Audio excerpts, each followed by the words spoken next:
অর্থাৎ বুয়েটের যে শিক্ষার্থীর কলার এবং মুখ চেপে ধরা যে ছবিটি পুলিশের পক্ষ থেকে দাবি করা হচ্ছে এআই জেনারেটেড, এই এআই জেনারেটেড এবং ফ্যাক্ট চেকিংয়ের এই বিশেষজ্ঞ সাইফুল আলম চৌধুরী সেটি নাকচ করেছেন এবং 6টি টুলস ব্যবহার করে তিনি তার সত্যতা প্রমাণ করেছেন। এই 6টি ছবি এখানে দেওয়া হবে। এই ছবিগুলোর কী ধরনের টুলস ব্যবহার করেছে সেটিও আমি বলার চেষ্টা করব।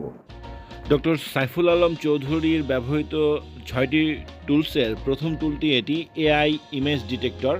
এখানে দেখা যাচ্ছে যে ইমেজ ইনপুট দেওয়ার পরে 100% human, this image is likely original and not generated by AI, এই ধরনের মন্তব্য এসেছেন এই টুলসে। দ্বিতীয় টুলসে হচ্ছে প্রেডিকশন রিয়েল 0% এআই। দেখা যাচ্ছে আপনারা এখানে দেখতে পাচ্ছেন যে এআই জেনারেটেড নীল এবং গ্রিন হচ্ছে হিউম্যান জেনারেটেড।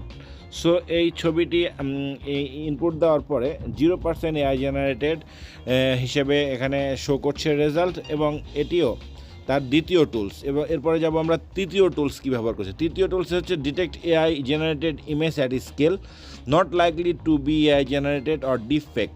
2% এখানে দেখাচ্ছে যে এখানে হয়তো কালার কারেকশন বা অন্য কিছু, ধরেন জেনারেটেড এআই 2%, ফেস ম্যানিপুলেশন 1%, এই 2%, আর 98% এই তৃতীয় টুলসের ক্ষেত্রে দেখা যাচ্ছে এটি অরিজিনাল।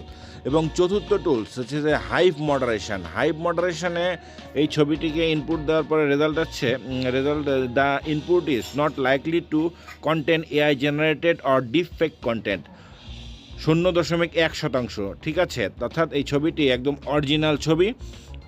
এবং এরপরে চতুর্থ যে বেটা ব্যবহার করেছে doctor Saiful Alam Chowdhury, check if image is AI generated, image AI generated কিনা সেটি দেখার জন্য। We are quite confident that no AI was use when producing this image. এই ইমেজ ইনপুট দেওয়ার পরে একদম পুরো রেজাল্ট দিয়ে দিয়েছে যে নো, এটা কোনো ধরনের এআই জেনারেটেড না।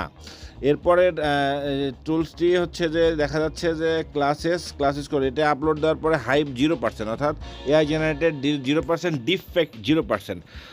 এছাড়া আর যেই কথাটি এখানে বলা উচিত সেটি হচ্ছে যে ঘটনাটি ঘটেছে হাজার হাজার শিক্ষার্থীদের মধ্যে, এবং সেই শিক্ষার্থীরা প্রকৌশল বিষয়ে পড়াশোনা করে। এই প্রকৌশলী যারা হবু প্রকৌশল বা ইঞ্জিনিয়ার, এই ধরনের AI generation software engineering, electrical engineering, এই ধরনের যাদের প্রকৌশলীদের এই যে যারা শিক্ষার্থী বুয়েটের সবচেয়ে মেধাবী, তাদের হাজার হাজার শিক্ষার্থীদের সামনে এই ধরনের ঘটনা ঘটিয়ে পুলিশ যে এটাকে এআই জেনারেটেড বা ডিফেক্ট হিসেবে দাবি করছে, এটি আসলে দিন শেষে এই বাংলাদেশ পুলিশ বাহিনীর যে গত 1 বছরের যেই ভগ্নদশা ছিল সেখান থেকে যে ঘুরে দাঁড়ানোর চেষ্টা করছিল সেটিকে আসলে খুবই প্রশ্নের মুখে ফেলবে। এবং এই পুলিশ বাহিনীর যে কোনো পরিবর্তন হয় নাই এই গত জুলাই 24-এর অভ্যুত্থানের পরে, সেটি দেশবাসীর কাছে স্পষ্ট বার্তা যাবে। ধন্যবাদ।